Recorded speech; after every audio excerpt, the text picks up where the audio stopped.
या सदनातले सन्माननीय सदस्य लोणीकर आणि राज्याचे कृषी मंत्री ज्या पद्धतीने सातत्याने शेतकऱ्याचा अपमान करतात शेतकऱ्याचा अपमान करतात अध्यक्ष महाराज, हा अपमान आता राज्यातला शेतकरी अन्नदाता सहन करणारा अध्यक्ष महाराज, या राज्याच्या मुख्यमंत्र्यांनी या राज्याच्या शेतकऱ्यांची जाहीर माफी या सभागृहात मागितली पाहिजे अध्यक्ष महाराज।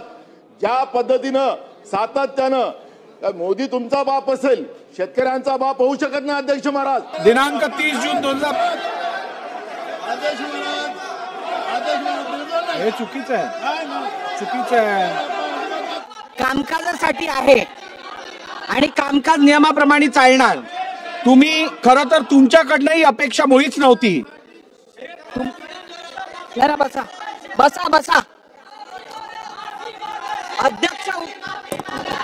अध्यक्ष बोलायला उभे राहिले असताना असं वागणं तुम्हाला जर शोभत असेल तर मला काय म्हणायचं नाहीये पुढे। खरं तर नानाभाऊ पटोले या सभागृहाचे माजी अध्यक्ष राहिलेले आहेत।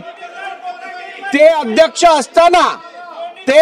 असताना या सभागृहात राजदंडाला स्पर्श केल्यानंतर काय कारवाई करावी या संदर्भातलं रुलिंग झालेलं। त्यामुळे नानाभाऊ मला तुम्ही पुढची कारवाई करण्यासाठी अजून मजबूर करू नका।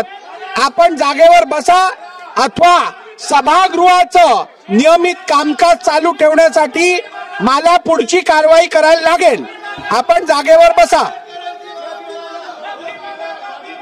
अध्यक्ष महोदय, एखाद्या विषयावर भावना व्यक्त करणं वेगळी गोष्ट आहे आणि थेट अध्यक्षांवर धावून जाणं हे अशोभनीय आहे। अशा प्रकारे अध्यक्षांवर जणू काही अध्यक्षच दोषी आहेत अशा पद्धतीनं अध्यक्षांवर धावून जाणं हे या सभागृहात आम्ही पहिल्यांदा पाहतोय। लोक वर गेले नाही तसं नाहीये, पण ही पद्धत कुठली आहे की अध्यक्षांच्या अंगावर धावून जायचं? ही पद्धत योग्य नाही, अतिशय अयोग्य पद्धत आहे। अध्यक्ष महोदय, नानाभाऊ हे स्वतः अध्यक्ष राहिले आहेत। अध्यक्ष राहिलेल्या व्यक्तीने अशा प्रकारे अध्यक्षाच्या अंगावर। CEN न्यूज देश प्रदेश की ताजा तरीन खबरों के लिए CEN न्यूज को सब्सक्राइब करें और रहें पल पल की खबर से हर पल बाखबर।